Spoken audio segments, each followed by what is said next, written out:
네, 시청자 여러분 안녕하십니까. 정당의 시대 진행을 맡은 아나운서 김연진입니다.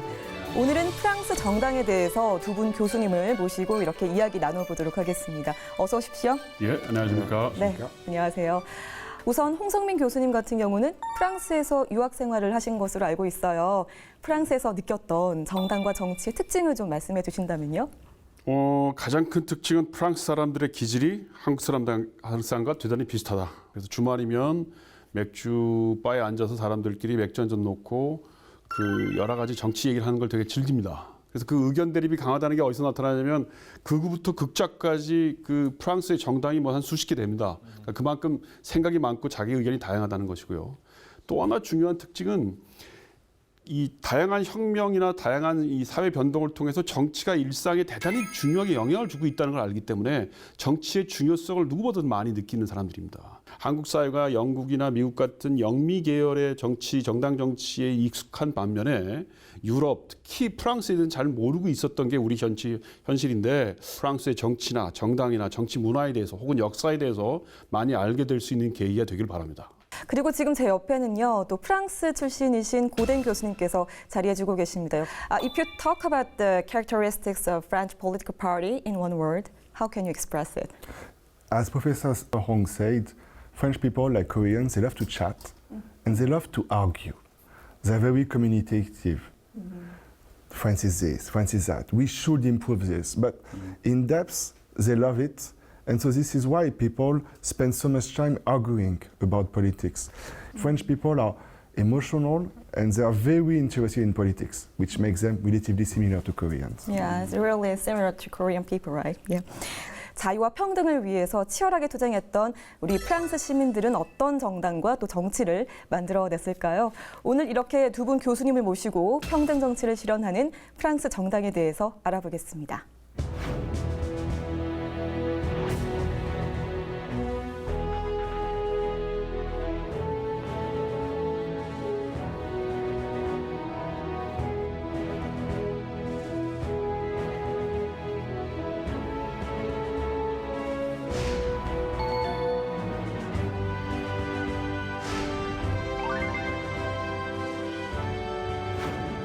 근대 민주주의 탄생으로 굉장히 또 역사적인 의미를 가지는 것이 바로 프랑스 시민혁명을 꼽을 수가 있는데요. So what was the effect of the French Revolution on political culture? The main effect is that the French Revolution is basically the first time in modern history that the aristocracy was kicked out of the power of a country. The process started and 10 years of civil war, 10 years of chaos started, which, as you know, ended up with a dictatorship, the dictatorship of Napoleon. So in itself, the French Revolution was not a political success on the spot. We discussed left-wing and right-wing parties. These categories of left-wing and right-wing, they stem from the French Revolution. The French Revolution, in my opinion, it set modern history in motion. It set a precedent. It showed that it was possible to transform radically the structures of a country. And many radical ideologies, and even modern democracy to an extent, can be argued to originate from this French Revolution.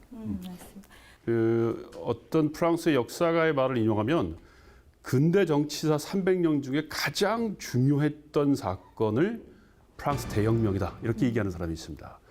프랑스 대혁명은 제가 보기에 한 세 가지 정도의 정치사적인 의미가 있는데 하나는 급진적인 혁명이었는데 공화정을 만들어냈단 말이에요. 우리가 보통 급진주의라고 하면 사회주의 혁명을 머릿속에 떠올립니다.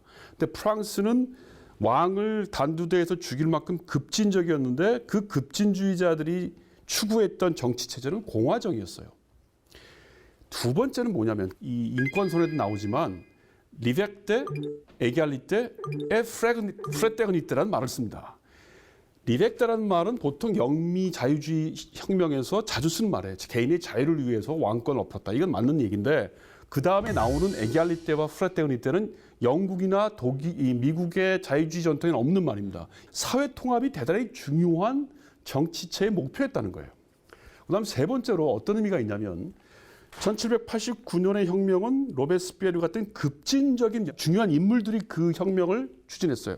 그런데 10년 뒤에 보면 총재 정부라는 게 만들어집니다. 한 5명에서 10명 사이에 어떤 행정권이 만들어집니다. 이건 뭘 얘기하냐면 거대한 인물이 정치를 지향했던 것과 아니면 이 강력한 행정권이나 입법권을 가졌던 사람들이 정치를 이끌어갔던 이 두 가지 요소가 프랑스의 후대의 정치에 그대로 반영이 됩니다. 그래서 정치를 파워풀한 하나의 개인이 할 거냐 아니면 입법권과 행정권을 가진 여러 사람들이 할 거냐라고 하는 식의 양극단을 보여주는 것이 프랑스 대혁명의 모습이에요. 네. If I can just add something, Professor Hong is right. Merci. So French love to have a strong president. They love to have a king, but they love to cut his head too. It's very paradoxical. I think it's difficult to understand if you're not French. That's the characteristic of French politics. Yeah.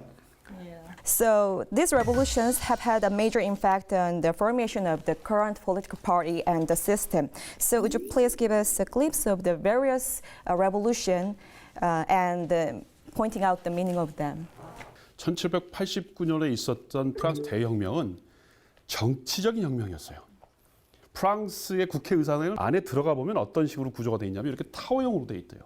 루이 16세를 죽이자고 한 사람들, 이런 말을 쓸 수 있지, 자커뱅이라고 합니다. 이 사람이 왼쪽에 앉았고, 야, 죽일 것까지 뭐 있니? 그냥 살려두고 우리 개헌하자. 이게 지롱두파라고 하는 사람이 오른쪽에 앉았어요. 그래서 좌파와 우파라는 말이 그때 생긴 겁니다. 이게 이제 진보와 보수를 나누는 첫 번째 계획이에요. 1848년 2월 달에 되면 다시 한번 공화정이 옵니다. 경제적으로 당시에 프랑스 경제가 대단히 어려웠습니다.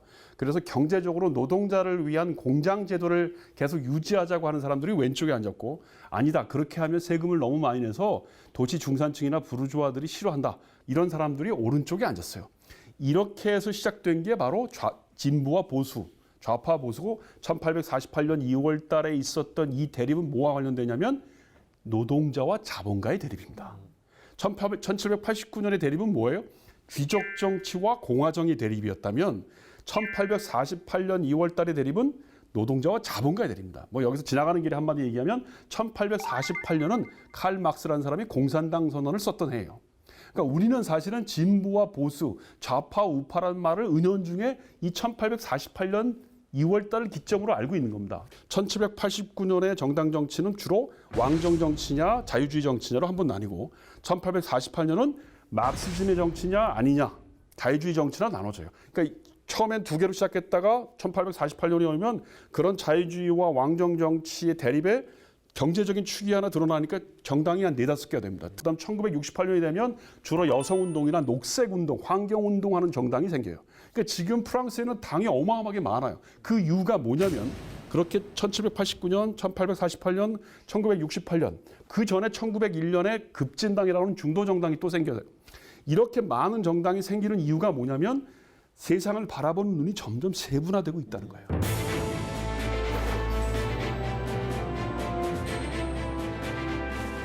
자, 진보와 보수 정당이 이렇게 주류를 이루었던 역사 속에서 차츰 중도 정당이 자리를 잡아 나가게 됩니다. 프랑스에 이렇게 중도 정당이 등장하게 된 배경에도 또 큰 의미가 있을 것 같거든요.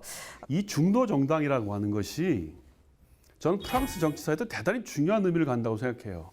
정치적으로나 경제적으로 위기가 왔을 때 프랑스가 그런 중도 정당이 탄생을 해서 그 위기를 극복하는 하나의 기회를 준다고 생각하는 겁니다.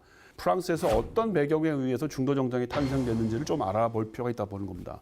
1870년대에 루이 보나파르트라는 사람이 18년 동안의 황제 생활을 끝내고 독일에 의해서 물러나고 도망갑니다. 그러면서 갑자기 정치가 굉장히 자유로워져 와요. 그래서 이념적으로 극단적인 여러 가지 대립을 갖고 있는 이념 퍼스펙티브가 긴 정당들이 나타납니다.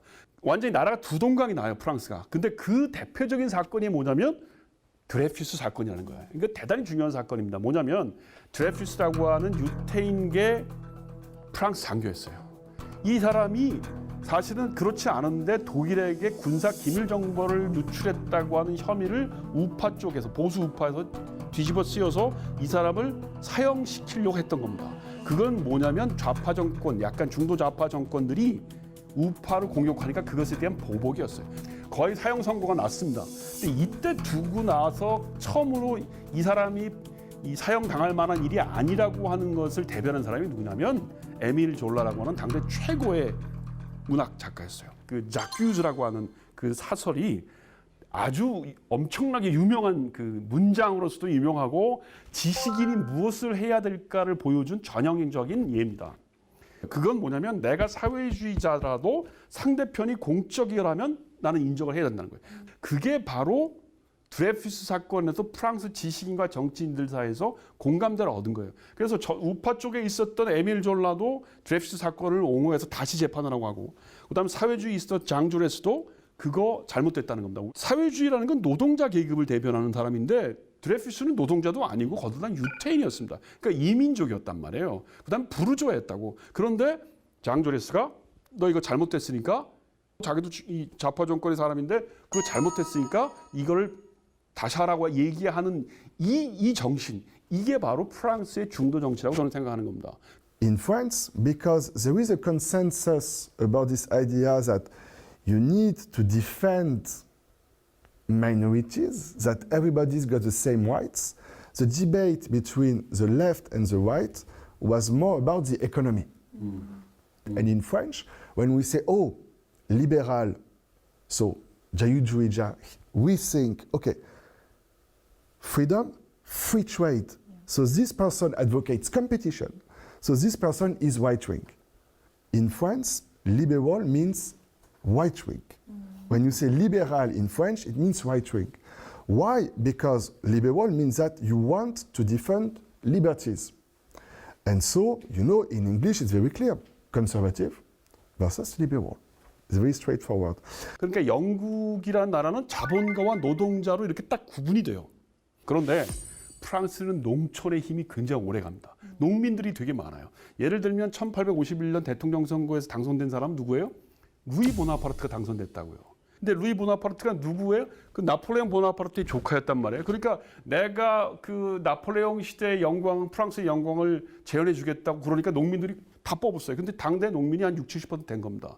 그러니까 이 프랑스의 정치는 영국이나 미국의 정치하고 좀 달라요. 노동자 정치가 아니에요.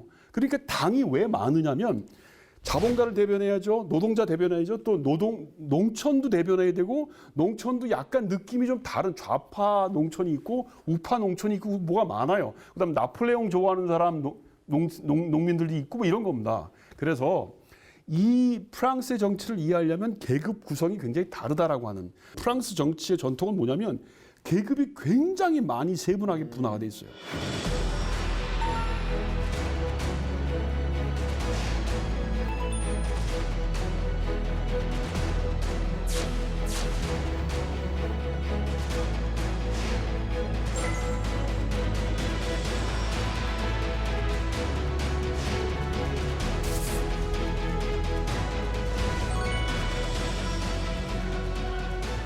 자, 그렇다면 프랑스에서 정당 활동을 하기 위해는 어떤 절차를 우리가 또 가져야 되는지 궁금한데요. What steps do we need to take in order to establish the political party in France?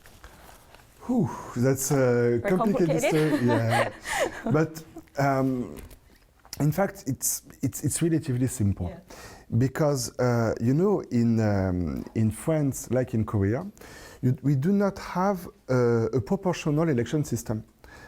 It's a winner takes it all. So all congressmen are being elected in their constituency. So traditionally in France, if you wanted to start a political party, you needed to have a strong implantation. You needed to have a long career, step by step, to the top. And if you look at former presidents of France, Mitterrand, Chirac, they were elected on their third trial. Lost once, lost twice. And the third time got elected. So it means that you need to run, if you think of Chirac, for instance, the first time Chirac, former President Chirac, was a government member, it was in 1965. And he left office in 2007. So 40 years of, as a top official career.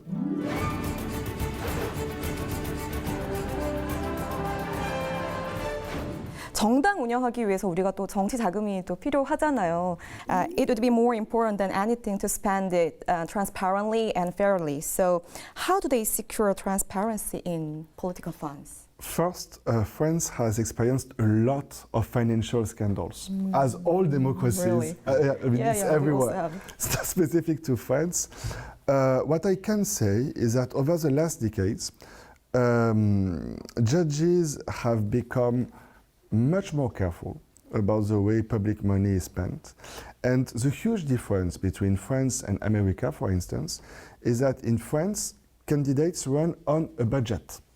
It's something like 25 million euros. So you can spend only a certain amount of money, and if you spend more, theoretically, you will not be refunded by the state. So there is a huge incentive for a candidate to run on a budget. So of course, because the rules are very strict, candidates do not always abide to them as strictly as they should. And even, for instance, last week, we got a former prime minister whose campaign managers were heavily condemned in some very ugly scandal about getting commissions for selling weapons to Pakistan. But you know, political scandals, they're always very TV drama-like, very, very scandalous and very outrageous. But in the big picture, rules in France are stricter than anywhere else because you're on a budget. You cannot go higher than this budget. And also there are always ways for candidates to turn these regulations. Let's find out who the party members are and how they work. Both joining age and the cost of memberships are all self-regulated by the party. Is there any standards or the reasons? It's generally very low, Low. because, of course, it is in the party's interest to attract as many members as possible. So something like 20 euros a year. No, because you know, when you've got somebody in your party, when there is a campaign, this person basically will work for you for free. So basically it's in your interest to attract as many people as possible. 어린 나이한테 입당할 수 있는 걸로 알고 있고요. 당원 자격은 당비를 내야만 되는 걸로 알고 있습니다. 근데 아마 그 한도를 정했을 거예요. 너 1인당 얼마 이상은 안 돼. 이제 그 이유는 돈을 조금 내는 건 상관없지만 돈을 너무 많이 내면 이 사람이 무슨 금권 정치하려고 하는 거 아니냐라고 하는 식의 법적인 제한을 준 것으로 알고 있고, 주로 이제 개인 자격으로 당원을 입당하고 뭐 후원금은 가족 단위로 할 수도 있고요. 정당의 행사라고 하는 게 마치 일상에서 우리가 교회 같은 데를 가서 이렇게 뭐 하는 것처럼 늘 옆에 있고 교육도 하고 놀러도 가고 거기서 친구도 사귀고 하는 그런 일상에 아주 가까이 밀접해 있는 활동이 정당 활동이기 때문에 아마도 이 사람들한테 정당이라고 하는 건 뭐 특별한 거라기보다는 너무나 당연한 하나의 교육기관 혹은 문화적인 기관이 아닐까. And these people, as in all countries, they tend to be, of course, more educated than the average, to make better money, to be older, because you've got more time. These parties occupy a lot of your time. You get married, generally, in the party. You go on holiday with people of the same party. 그리고 여기는 강령을 하나 만들려면 이게 당원들 전체가 모여서 토론을 하고 연설을 하고 그게 기록에 남아요. 그래서 강령에 뭐 이렇게 어떤 한 줄을 넣겠다. 그러면 고등학교 그 당원부터 70 먹은 대학자까지 다 한마디씩 하는 거예요. 뭔가 한번 정당이 만들어지면 그게 100년이 가고 내가 아주 어릴 때부터 그 정당에서 활동을 하면서 나의 정체성이라고 하는 게 정당과 함께 자라지고, 그러니까 내가 어디 당을 옮긴다는 게 말이 안 돼요. 내가 사회당으로 살아왔다. 그러니까 그냥 평생 가는 거예요. 일상을 바꾼다는 정당에 가입하는 게 무슨 대단한 사람이 가입하는 게 아니야. 다 거기도 택시 운전사, 마케트에 무슨 비정규직 알바 이런 사람들이 정당에 가입하고 21살짜리가 정당에 가입해서 당 가입비를 내고 당원 대회 가면 내가 마이크를 들고 얘기하는 것이 너무나 당연한 일상이 된 생활, 그것이 우리나라 한국 사회도 들어와야 된다는 겁니다. In fact, it's another difference that's very simple. A cultural difference is that French parents discuss politics with their kids. In France, news are on TV by 8 p.m. So generally you have dinner. You have dinner in front of the TV. and you know who your parents are supporting. And so this socialization starts very early.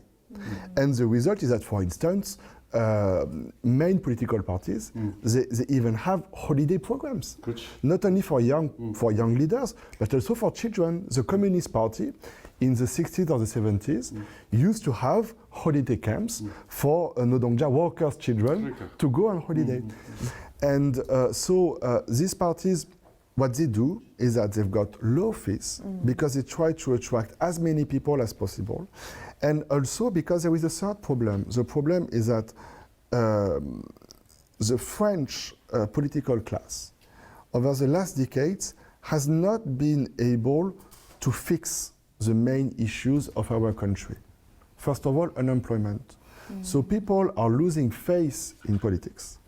And many of them are reluctant with becoming members of a party. So parties are actually having a hard time attracting new members.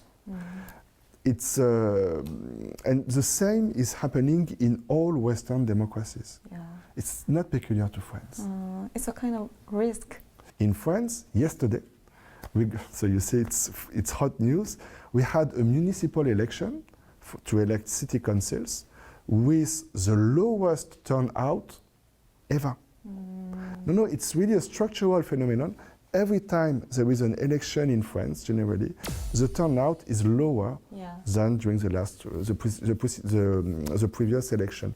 Korea is an exception, but most Western democracies are in the same case.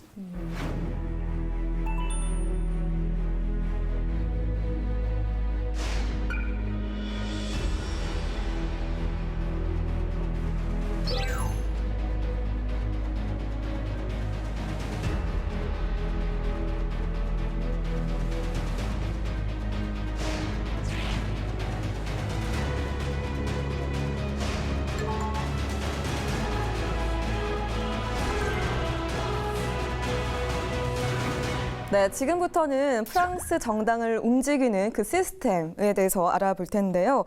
Is there any systems France has?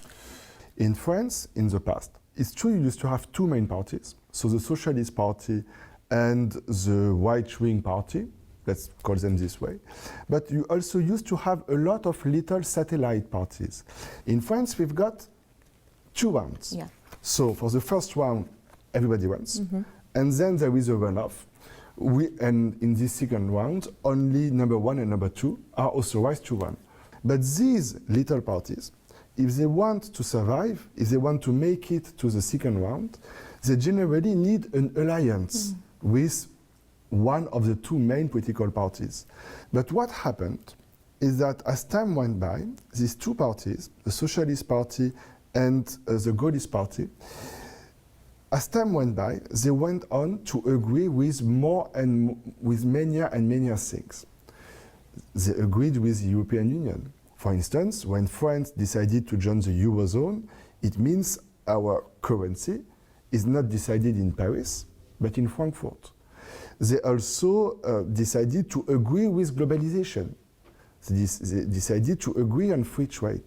So what happened is that over the last decades in France, you used to have these two main parties who disagreed at first, but who became more and more similar.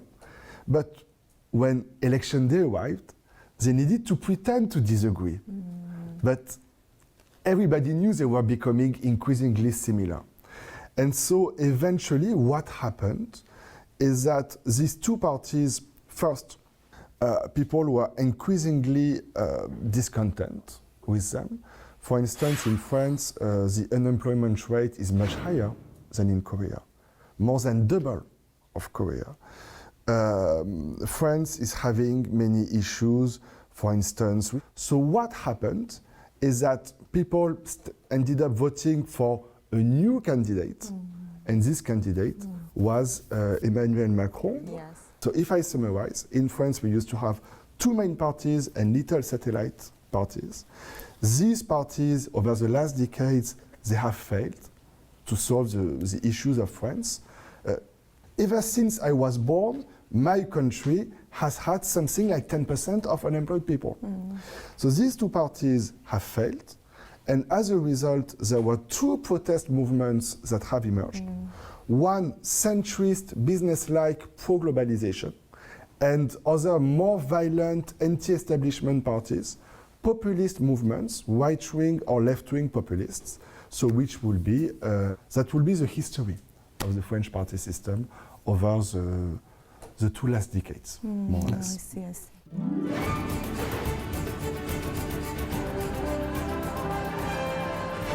굉장히 또 흥미로웠던 것 중에 하나가 바로 공천 시스템이 아닐까 이런 생각이 드는데 So, how does the French political party nomination system work? So it's different in each party. Yeah. Party officials used to nominate candidates in each constituency.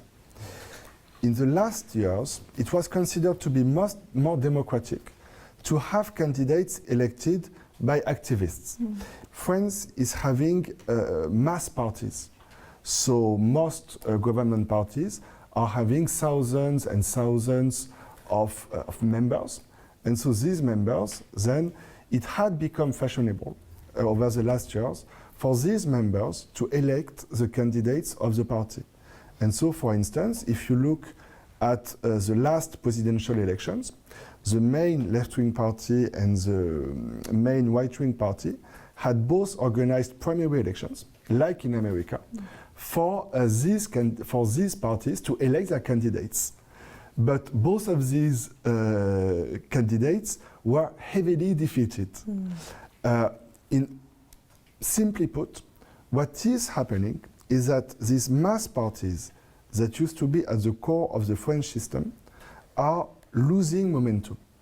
I see, I see.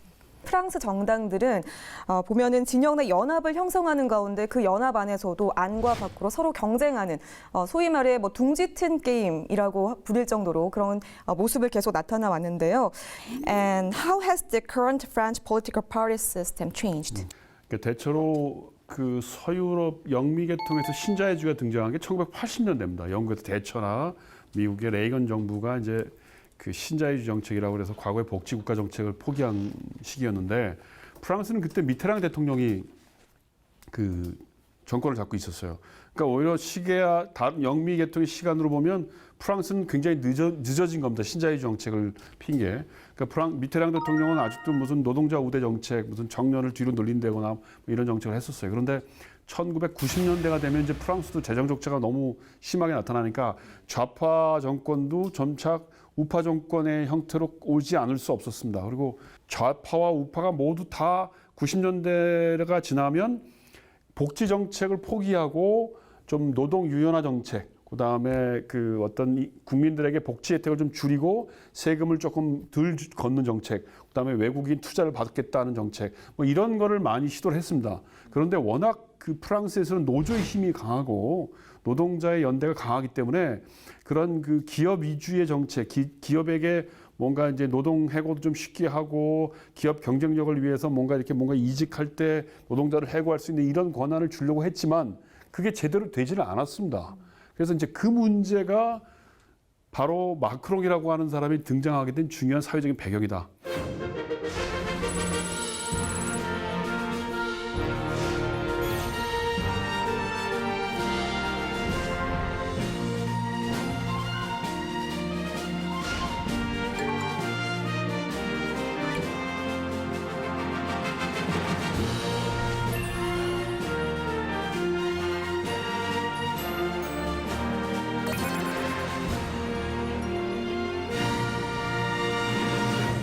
앞서 말씀해 주셨습니다만 이 마크롱이 당선이 됐어요. 마크롱의 등장이 시사하는 바가 또 굉장히 클 것으로 생각이 되는데 it was very important issue, right? How did he get the public buzz? In fact, you're correct, but he won in a very specific context. Yeah. First, he won because both the main left-wing party, the Socialist Party, and the main right-wing party, the Gaullist Party, lost popular support.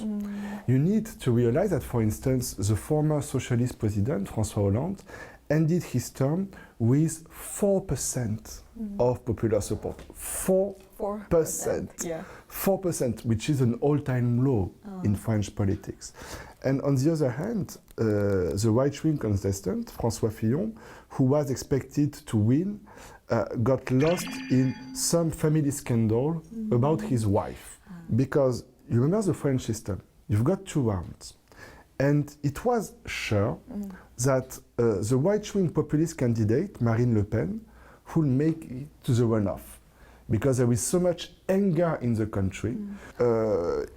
You just need to look at the results of the municipal elections that took place today to see that very few people actually voted for him. Yeah. They voted against Le Pen. But the popular support of Emmanuel Macron has always been very limited in the country. Only 24% of electors voted for him in the first round. Only 24%, yeah. which is in the end extremely low. Yeah, very low. 혹시 또 여기에 대해서 예. 좀 더. 마크롱이 원래 이제 사회당의 올랑드 이 대통령의 경제 보좌관이었고요. 전형적인 프랑스 엘리트 출신의 정치인이었습니다. 근데 이 사람의 경력 중에 굉장히 특이한 것 중에 하나가 외국계 기업의 은행의 재정 정책 자문도 했고, 그러니까 프랑스의 보통 그 전통적인 엘리트 중에 사회당에 들어가는 사람들은 외국에 유학을 가거나 아니면 외국계 국제 기업 은행에 들어가거나 아니면 영어를 잘하거나 그러지 못해요. 근데 마크롱은 사회당 출신으로 컸지만 외국 사정에 대해서도 잘 알고 외국 기업이나 투자은행에서도 일한 경험이 있다는 겁니다. 이게 굉장히 좌파 우파를 넘나들 수 있는 하나의 캐릭터였고, 개인적인 캐릭터였고요. 특히 이 대통령 후보 과정에서 이 사람이 썼던 위대한 행진이라고 하는 캠페인이 뭐냐면 25,000명인가 되는 어마어마한 사람을 각 가정에 보내면서 너희들이 필요한 그러니까 대통령이 되면 뭘 해줄까? 너희들이 진짜 원하는 게 뭔가 이런 여론조사를 했어요. 그래서 그 여론조사를 덕분으로 그 정책을 만들 때 굉장히 민심에 착근되는 그 정책을 만들었고, 또 그런 그 여론조사 자체가 프랑스 국민들에게 아, 마크롱이라는 사람이 이런 사람이네. 그리고 굉장히 우리 일상생활에 가까이 들어와 있는 사람이네라고 하는 이미지, 좋은 이미지를 줬다는 겁니다. 이 마크롱의 선거운동, 이제 결선 투표에서 선거운동을 할 때 뭐라고 얘기를 했냐면, 마크롱은 이렇게 팝 음악 틀어놓고 같이 춤도 추고 이민족 정책에 대해서 굉장히 강경한 얘기를 했지만, 그러나 나는 다른 사람들과 같이 어울릴 수 있는, 다른 이민자들과 어울릴 수 있는 사람이라는 것을 보여준 거예요. 그래서 뭔가 굉장히 보수주의로 간 것 같지만 또 실제로는 다른 사람을 포용하는 좌파 정책을 계속 유지할 수 있었고, 그러니까 이게 사실은 사회적인 위기가 왔을 때 그 위기에 정치 이념이 대응하지 못하는 시기가 온다는 겁니다. 그게 좌파든 우파든. 그럴 때 나타났던 게 1901년에 레옹 부르주아라는 사람이 만든 급진당이었다면 120년 뒤에 소위 프랑스에서 소위 좌파와 우파가 새로운 문제, 뭐 이민자 문제, 유럽 통합 문제, 실업 문제, 이런 문제들을 다 해결하지 못했때 등장했던 사람이 소위 이 엉마크슈라고 하는 새로운 정당을 만들었던 마크롱이고, 그런 중도 정치 이념으로 프랑스가 마크롱에게 표를 줬다. 저는 그게 성공의 이유라고 보는 겁니다.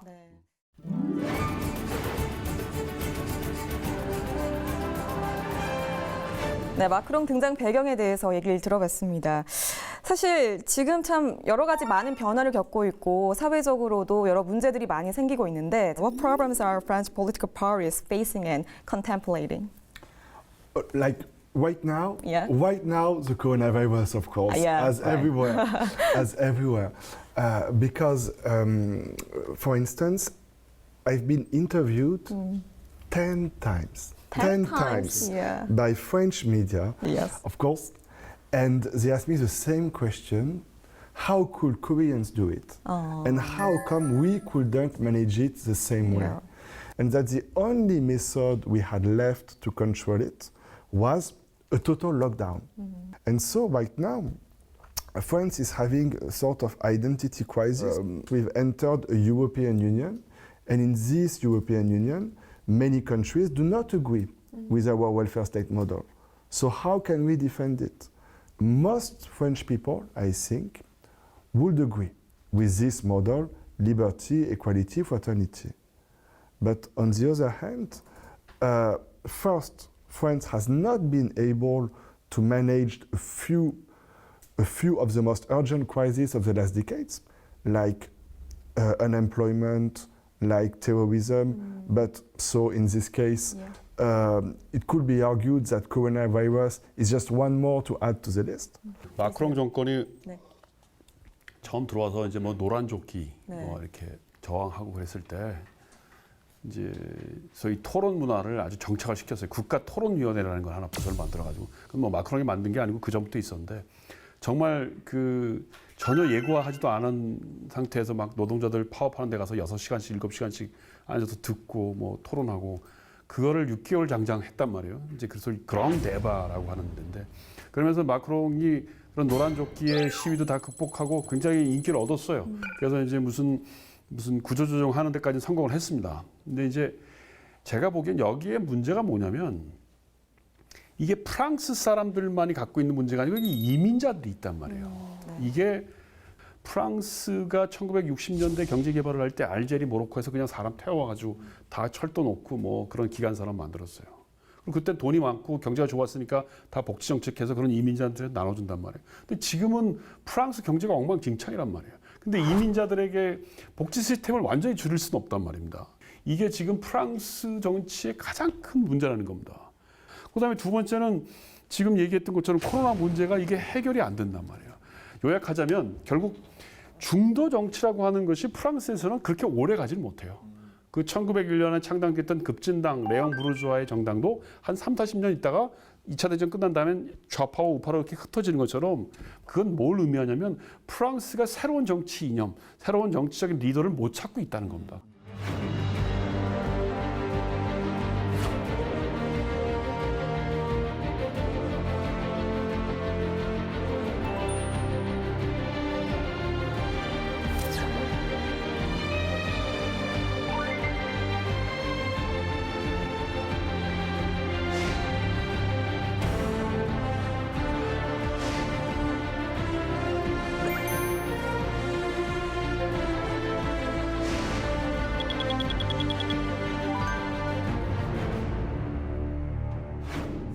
이런 위기적인 상황을 또 짚어주셨는데 포스트 코로나 시대에 많이 또 집중을 하고 있지 않습니까, 현재? Well, how do you think the political party system will change in the post-COVID-19 era in France? 제가 얘기해도 되죠? 네. 예. 그러니까 지금 나는 두 가지의 가능성이 있다고 생각하는 겁니다. 뭐냐면 아예 내셔널리즘이 있기 전에 아주 그냥 소규모의 부족 단위로 가는 거예요. 파리 사람, 막세이 사람, 프랑스 저 축구할 때 보면 파리 생제르맹하고 막세이하고 축구하면 난리가 납니다. 같은 나라 사람이지만 서로 자동차 붙이고 난리가 나요. 그러니까 그렇게 아주 부족주의로 돌아가서 우리끼리 잘하자라고 할 가능성도 있어요, 지금. 또 하나는 진정한 의미에서의 국제주의가 만들어지는 겁니다. 이거는 이 국제주의 연대는 물론 막시즘이 한번 시도를 한 일이 있어요. 언제? 1914년 1차 대전이 벌어졌을 때 노동자들끼리 왜 우리 싸우냐? 우린 다 불쌍한 노동자들인데 프랑스 노동자나 독일 노동자가 뭐가 잘못했다고 우리 서로 싸우냐? 우리 싸우지 말자라고 한번 토론한 적이 있었습니다. 그렇지만 부르주아 전쟁이라고 반대를 했지만 전쟁이 나서 서로 싸워서 죽였단 말이에요. 그때 실패했던 이 국제주의적 연대 이게 지금은 발현돼야만 전체 인류가 살 수 있는 시기에 온 거라는 겁니다. The political party system, I am not sure yet. Yeah. But what we can see, for sure, is that when countries are totally individualistic, like America or like France, they cannot manage the virus. If you want to manage the virus, you need to think of others. You need some collective discipline. And this collective discipline, and even when you look at our national definition, liberty, equality, fraternity, fraternity, so in Korean you translate it as bakye, but fraternity means like brothers. And to be like brothers, you need to share the same beliefs, the same lifestyle. And so this lifestyle is, as Professor Hong said, it's threatened by globalization because France is becoming more and more diverse. But in the past, we could integrate these immigrants because people were proud. And because the economy was good. There's a need to get back. This republic in France it is as central in the French identity as 우리나라 is in the Korean national consciousness. It's our thing. 우리가 이제 오늘 프랑스 정당, 프랑스 정치에 대해서 정말 긴 이야기를 했는데요. 우리가 이 프랑스 정당 시스템 혹은 정치에 대해서 어떤 걸 또 배워야 할까? So, what can we learn from the French political party? Right now, Yes. not much. Much? And if you look at the way Korea has been managing this coronavirus crisis, Korea so far has been doing much better. So maybe for me right now, I would ask the question the other way around. It's not what Koreans should learn from French. It's more like what French should learn from Koreans. When you see the way Korea is being portrayed in the French media, what amazes France is not only that Korea has developed, it's not only that it is a social model that is efficient. What is striking to us, it is also that Korea is teeming with life. So, in my opinion, France right now, maybe not in 10 or 20 years, but right now, France has more to learn from Korea than the other way around. I would say so. Thank you very much for saying that. 홍 교수님께서는. 네. 뭐 저는 전공이 정치 철학이니까 좀 철학적으로 마무리를 하겠습니다. 프랑스 정치의 가장 큰 특징은 리베르테, 에갈리테, 프라테르니테 이 세 가지를 어떻게 조화시킬까에 지난 200~300년 동안의 정치적 여정이 있습니다. 리베르테라는 말은 개인적인 수준에서의 자유란다면 에갈리테는 다른 사람과의 관계예요. 그러니까 개인으로부터 시작해서 나와 다른 사람, 그다음 마지막엔 다른 나라와의 관계가 어떻게 균형을 잡아야 좋은 정치인가를 고민했다는 점에서 프랑스의 정당 정치 200년은 우리한테 굉장히 큰 의미를 받습니다. 근데 굳이 비교하면 이 솔리다리테까지는 우리가 모르지 않았을까? 이 프랑스 정치가 가졌던 이 리베르테, 에갈리테, 그다음 이 솔리다리테를 어떻게 실현했는가를 잘 보면서 한국 정치가 한국 사회에서는 어떻게 하면 이 세 가지를 조화시킬 수 있을까를 고민하는 것이 아마 우리가 이 프랑스의 정당 정치를 오늘 이렇게 길게 얘기했다는 데 중요한 관건이 아닐까 저는 그렇게 생각합니다. 네, 알겠습니다. 오늘 두 분 이렇게 나와주셔서 너무나 좋은 말씀 또 굉장히 유의미한 그런 이야기들 많이 해주셨습니다. 오늘 긴 시간 함께 해주셔서 고맙습니다. 고맙습니다. 감사합니다.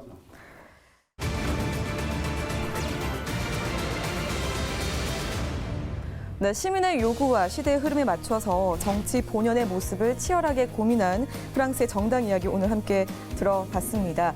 프랑스 정당이 뿌리내린 이 정치 철학과 사상이 앞으로 또 과제에 대해서 어떻게 대응해 나갈지도 함께 지켜봐야 할 것 같습니다. 네, 오늘 저희가 준비한 시간 여기까지입니다. 다음 이 시간 또 다른 정당의 시대와 함께 여러분들께 인사드리겠습니다. 시청해주신 여러분 고맙습니다.